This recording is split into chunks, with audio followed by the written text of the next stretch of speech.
बहुत सारी मिथ्स हैं, उनमें से कुछ ऐसी मिथ्स हैं जो काफी इंटरकनेक्टेड हैं और इनके ऊपर डिफरेंट डिफरेंट क्वेश्चंस आते हैं डिफरेंट डिफरेंट एंगल से। तो इसमें जो सबसे पहली मिथ आती है वो ये आती है कि क्या क्रिएटिन जो है वो वाटर रिटेंशन कॉज करता है। अब जब हम वाटर रिटेंशन की बात समझते हैं तो हमें लगता है क्रिएटिन खाएंगे हमारी बॉडी में जो है वो पानी भरना शुरू हो जाएगा, हमारा पेट बढ़ जाएगा, हमारी फेस के ऊपर पानी भरना शुरू हो जाएगा। ये सारी चीजें आपको सुनने को मिलेंगी। ऑन द अदर हैंड अगर ऐसा होता तो लोगों को लगता है कि हमारे को डिहाइड्रेशन वगैरह हो सकती है, तो क्रिएटिन लेते ही हमें एक्सेस पानी पीना चाहिए, बहुत ज्यादा अमाउंट में पानी चाहिए। तो भी क्रिएटिन लेते हैं और अपने पानी के इंटेक को 3 से 4 गुना कर देते हैं। और इसी से रिलेटेड एक और जो कंसर्न आता है, क्वेश्चन आता है कि क्या सिर्फ क्रिएटिन लेने से अगर डिहाइड्रेशन होती है, वाटर रिटेंशन हो रही है, तो क्या उससे हमें जो है मसल क्रैम्प्स वगैरह आते हैं। तो काफी लोगों को लगता है अगर उनको कोई मसल क्रैम्प आया और उस टाइम वो क्रिएटिन ले रहे हैं, उनको लगता है कि क्रिएटिन की वजह से हमें मसल क्रैम्प्स आने शुरू हो गए। तो इस वीडियो में हम सारी की सारी जो मिथ्स हैं, इंटरकनेक्टेड मिथ्स हैं, इनको ढंग से समझेंगे और इनका एक सिंपल सॉल्यूशन जो है वो निकालेंगे और आपको इसके बारे में पता लगेगा कि ये मिथ्स क्यों कहलाती हैं। सबसे पहले हम बात करते हैं कि क्या क्रिएटिन वाटर रिटेंशन करता है। तो आंसर इज 100% यस, बिकॉज ये उसका एक फंक्शन है। लेकिन आप लोग वाटर रिटेंशन का मतलब समझते हैं कि क्रिएटिन लेते ही आपके शरीर में पानी भर जाएगा, आपके पेट में पानी भर जाएगा, आपका पेट बाहर आ जाएगा, आपका फेस स्वेल हो जाएगा। ऐसा क्रिएटिन से कुछ नहीं होता है, क्योंकि ये जो वाटर रिटेंशन है इसका मतलब लोग समझ नहीं पाते। क्रिएटिन जो वाटर रिटेंशन कॉज करता है वो आपकी बॉडी में हर जगह नहीं करता, वो सिर्फ आपकी मसल्स में करता है। जब क्रिएटिन आपके सेल्स में एब्जॉर्ब होता है तो वो साथ में वाटर को खींचता है, उसे पुल करता है। इसको हम सेल वॉल्यूमाइजेशन भी कहते हैं और ये क्रिएटिन की एक नेचुरल प्रॉपर्टी है जिसके एक्चुअली में बहुत सारे बेनिफिट्स हैं। इसलिए स्टडीज में देखा गया है कि जब लोग क्रिएटिन लेते हैं तो उनका जो टोटल बॉडी वेट होता है वो इंक्रीज होने लगता है। और वो इंक्रीज इन बॉडी वेट जो है वो वाटर रिटेंशन से ही होता है। लेकिन जैसे मैंने बताया, वाटर रिटेंशन जो है वो लोकलाइज होती है, मसल्स में होती है। वो आपकी बॉडी में हर जगह पे वाटर रिटेंशन नहीं हो रही होती। अगर आपका पेट निकल रहा है और आप ये बोल रहे हैं कि क्रिएटिन लेने से हुआ है, तो सर आप सिर्फ मोटे हैं, उसे क्रिएटिन का कोई लिंक नहीं है।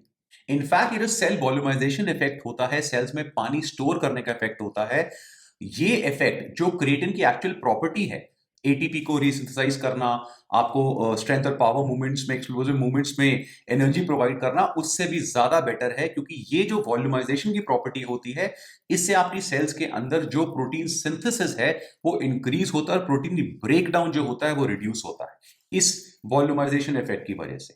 इसलिए लॉन्ग टर्म स्टडी में देखा गया है कि जो क्रिएटिन है वो आपकी जो ओवरऑल लीन मसल मास है उसको इंक्रीज करता है और उसके कंपैरिजन में जो आपका वाटर वेट होता है जो क्रिएटिन से होता है वो बहुत मिनिमली इंक्रीज होता है।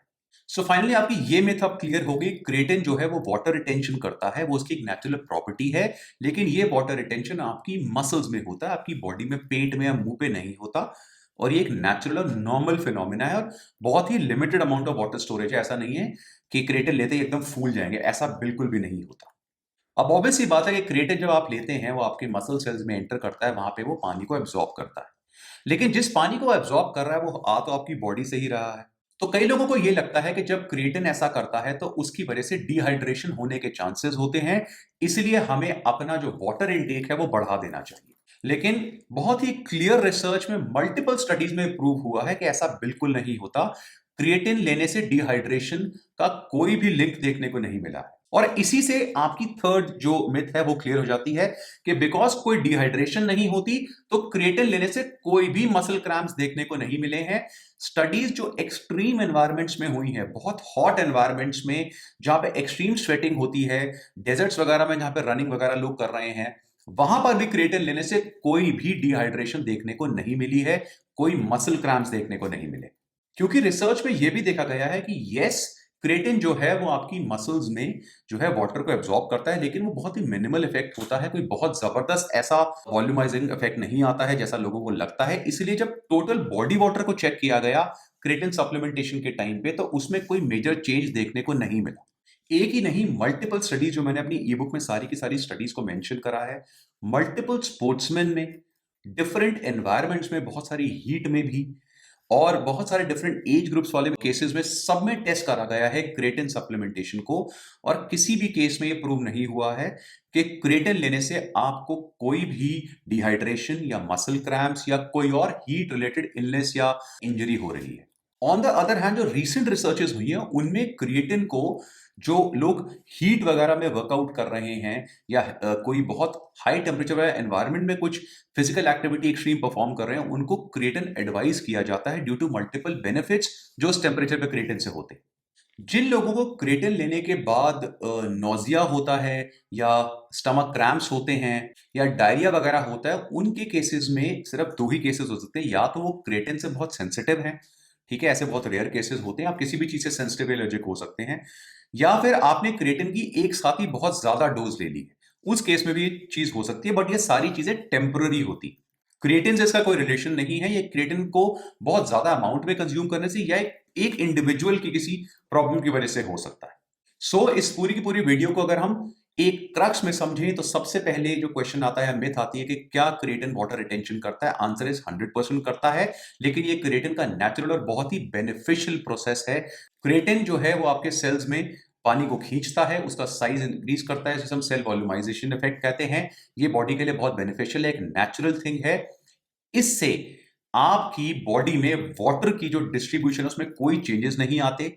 इसलिए क्रिएटिन से सारी स्टडीज में हर तरह के टेम्परेचर में, हर तरह के स्पोर्ट्स में, हर तरह के एज ग्रुप में एक चीज क्लियरली प्रूव हुई है कि क्रिएटिन लेने से कोई डिहाइड्रेशन नहीं होती, कोई मसल क्रैम्प्स नहीं होते। जो वाटर रिटेंशन हो रहा है वो आपकी मसल्स में होता है, आपके पेट में नहीं होता, आपके फेस पे नहीं होता। ये सिर्फ आपकी एक मिथ है। क्रिएटिन लेने के बाद जो लोग एक साथ अपने पानी के इंटेक को बहुत ज्यादा बढ़ा देते हैं उसका कोई लॉजिक नहीं बनता। आपको क्रिएटिन लेने के बाद अपना नॉर्मल वाटर ही लेना है, जितना आप रेगुलर ले रहे हैं। अगर आप वैसे कम ले रहे हैं तो उसको एडिक्वेट लीजिए, वो तो लेना ही चाहिए। लेकिन ये नहीं है कि आपने क्रिएटिन लेना शुरू किया और आपने पानी के इंटेक को डबल ट्रिपल कर दिया। ऐसा कोई भी स्टडी प्रूव नहीं करती, क्योंकि क्रिएटिन लेने से आपकी जो बॉडी का ओवरऑल वाटर डिस्ट्रीब्यूशन है उसको हर स्टडी में बताया गया कि उसमें कोई भी मेजर चेंज नहीं आता है, उसमें कोई नेगेटिव इफेक्ट नहीं आता है। और जैसे मैंने बताया कि स्टडी में दिखाया गया कि जब हम एक्सट्रीम हीट एनवायरमेंट्स में भी वर्कआउट करते हैं क्रिएटिन लेके, उसमें भी कोई डिहाइड्रेशन नहीं होता, कोई भी मसल क्रैम्प्स नहीं आते। On the other hand recent studies ने तो उसको बेनिफिशियल बताया है कि अगर आप हीट में वर्कआउट कर रहे हैं तो क्रिएटिन जो है वो आपको लेना चाहिए, वो आपको एक्चुअली में डिहाइड्रेशन से प्रोटेक्ट करेगा। ये सारी स्टडीज जो हैं, अगर डॉक्टर्स वगैरह देखना चाहते हैं उनके लिए भी, बाकी लोगों के लिए, मेरे से रिलेटेड जो मैंने ई बुक लिखी है, बहुत एक्सटेंसिव ई बुक है, उसमें दी हुई है, उसका लिंक नीचे डिस्क्रिप्शन में, और वो ई बुक मेरी वेबसाइट bstupid.com पे आपको मिल जाएगी। आने वाले वीडियोस में हम क्रिएटिन के ऊपर और भी मिथ्स को क्लियर करेंगे, और ऐसी बहुत सारे अमेजिंग वीडियोस के लिए देखते रहिए बी स्टूपिड। मेरे पास काफी सारी कॉमन क्वेरीज आती है कि सर हम आपके अंडर ट्रेन कैसे कर सकते हैं, तो शायद इन लोगों ने मेरा जो ऑनलाइन प्रोग्राम है जेनेसिस वो अभी तक चेक नहीं करा है। जेनेसिस आज की डेट में इंडिया के सबसे एक्सटेंसिव प्रोग्राम में से एक है जो 40 से ऊपर कंट्रीज में है। अगर आप जेनेसिस के बारे में जानना चाहते हैं तो मेरी वेबसाइट bstupid.com पे जाइए, वहां पे जेनेसिस के ऊपर सारी इंफॉर्मेशन अवेलेबल है।